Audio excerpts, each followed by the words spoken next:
Bonjour à tous, heureux de vous retrouver sur le plateau de Paris Turf TV pour votre quotidienne reçue 5 sur 5, l'émission du Quintet Plus et du Top 5. Pour m'accompagner aujourd'hui, Alexandre de Kopman. Bonjour Alexandre. Bonjour Philippe, bonjour à tous. Alexandre, direction Nantes ce mercredi avec la 12e étape du GNT. L'avant-dernière épreuve, il restera bien sûr Mokanchy. Une épreuve pour 5 à 10 ans, 3000 mètres, un tracé un petit peu atypique que le tracé nantais. Oui, pour moi, il faut deux qualités principales. Être un très bon gaucher, parce que c'est vrai que ça tourne assez sec là-bas. Et surtout, il faut un cheval très dur, parce qu'il y a une petite montée. Et souvent, les chevaux qui manquent un peu de tenue, ils tirent un peu la langue pour finir. Bon, on va voir avec votre sélection ce que vous avez choisi. On vous écoute. Alors, le 8 est Topaz Jeff, le 2 Alpha Saltor, le 3 va très bien, le 9 Un Diamant d'Amour, le 11 Val Royal, le 4 Urac, le 7 Cire de la Creuse et enfin le numéro 5 Unis de Guèze. Allez, on va rebondir sur votre favori qui est une favorite, le numéro 8 Topaz Jeff, qui avait besoin de courir ces dernières semaines. Elle a emballé son driver François Lagadec, mais également son mentor Jean-Michel Baudouin. On va l'écouter puisque Christophe Meyer s'est entretenu avec lui. Il nous parle notamment de ses courses de rentrée, on l'écoute. Ouais, très bonne, hein. Avec moi c'était vraiment très bien à Vincennes. Et puis par la suite, avec François, il était ravi. En dernier lieu à Laval, il m'a dit qu'il était vraiment satisfait. Hein. Il m'a dit qu'il ne peut pas pu s'exprimer totalement à l'entrée de la ligne droite, sinon il aurait pris un meilleur classement. Donc non, c'est de bon augure. Bon engagement dans ce GNT de Nantes. Ouais, ça tombe bien. La jument est bien, ça sera des des 4 pieds. Voilà. Faut un Diamant d'Amour qui vient de très bien s'imposer.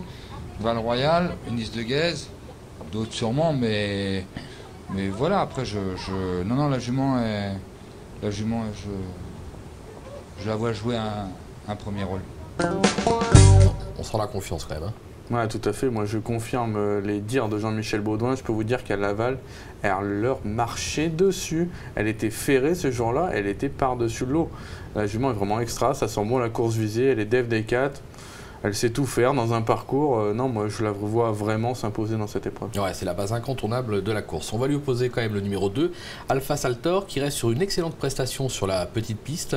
Il apprécie le tracé nantais.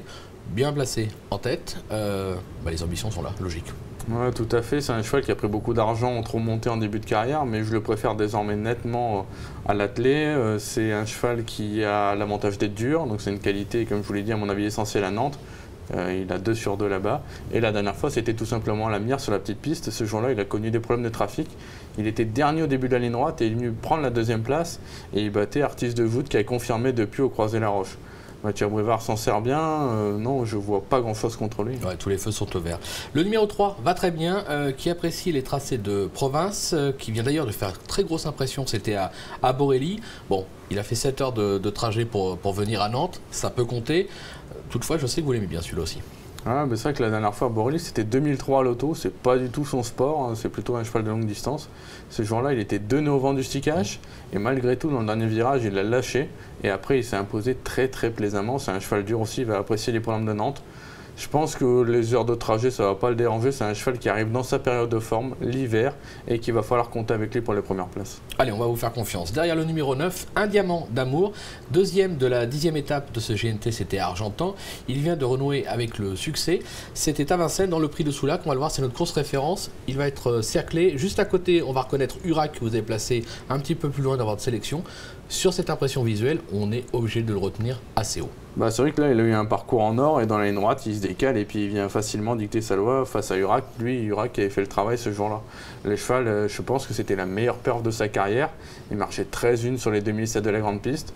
Comme tous ses compagnons de boxe, hein, c'est vrai que l'écurie Charlie Marie marche sur l'eau actuellement. L'engagement est encore idéal. Je pense qu'on va avoir une course qui roule hein, avec des chevaux comme Cire de la Creuse. Ça va le servir. Lui, il va attendre près des premiers. Et ensuite, s'il a le passage, il pourra à nouveau peut-être faire mal au sprint. Et le fait qu'il court approché, ça vous inquiète pas? Là, on l'a vu sur la course. Il n'a pas pris dur. Hein, il a eu le parcours en or. S'il avait une course un peu éprouvante, mais là, il a fait quoi? 300 mètres de course. C'est clair. Je pense qu'il n'a pas pris dur à cette occasion. Pas essoufflé. Ok. En 5e position, l'actuel leader de ce GNT, le numéro 11, Val Royal. Un succès notamment dans la 11e étape, c'était à Vichy. Le dernier coup, de nouveau au 25 mètres. plus pour une place que pour la gagner apparemment. Je pense, ouais, je pense. C'est vrai que la dernière fois déjà il m'a surpris parce qu'il a rendu 25 mètres victorieusement à Vénosque de Minel, qui est pour moi vraiment un super cheval. Clair. Mais je pense que c'est plus Jean-Michel qui a gagné la course la dernière fois. Il y a eu un coup de frein, il a pu venir devant. Je pense que là il n'y aura pas de coup de frein. Il va falloir qu'il chasse derrière les concurrents de tête. On l'a vu au cours des années précédentes, c'est pas évident quand même de rendre la distance malgré justement ce parcours de longue haleine. Donc en plus Jean-Mi va peut-être pas le tuer non plus pour une étape. Je pense que le succès est assuré. Il va prendre une place. Maintenant pour gagner, je pense que c'est un peu plus dur. Un peu plus dur. On va se quitter avec un petit bonus puisque Christophe Meyer a rencontré Jean-François Senet qui présente le 7 Cire de la Creuse que vous avez placé justement en 7e position. On l'écoute. C'est un bel engagement, il part en tête, donc on va essayer d'en profiter. Surtout sur une piste comme Nantes qui tourne beaucoup, c'est un avantage de pouvoir aller devant. Oui, et puis là on va pouvoir durcir et 3000 mètres, plus c'est long, mieux c'est pour lui, donc on va essayer de prendre la tête assez vite et rouler. Vous disiez c'est un objectif, vous partez très confiant visiblement.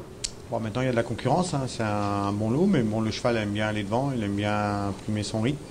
3000 mètres à Nantes, il faut des chevaux durs, lui est assez dur, donc on espère que ça va aller et qu'il pourra aller le plus loin possible. Un petit mot sur les propos de Jean-François Senet, il est chaud quand même. Oui, il est chaud. Après, on se doute, c'est un peu son objectif. S'il veut prendre la 2e place au général, il faut faire une bonne perf aussi là et confirmer après. Voilà, c'est le vrai cheval peut-être pour Nantes. Il va démarrer, il va aller devant, tout le monde va l'attendre et après il peut rouler de loin. Donc pourquoi pas le voir faire un numéro. Bon, on va s'en méfier. Allez, on se quitte avec une petite pépite dans la Réunion, 9e course. Ouais, ce sera le 914 Bora Boragel. En dernier, là, elle a fait vraiment un truc dans l'est de la France. Elle était partie au galop. Elle est revenue s'imposer très plaisamment. Pour moi, c'est une jument qui a vraiment une belle marge de progression devant elle.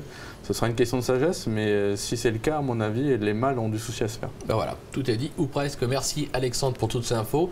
Merci de nous avoir suivis. Je vous donne rendez-vous demain sur ce même plateau avec Mathieu Mortagne à la place d'Alexandre de Kopman. Ce sera pour un Quintet Plus Top 5 qui se courra à Vincennes. Merci à tous, bon jeu, au revoir. Bon jeu à tous, au revoir.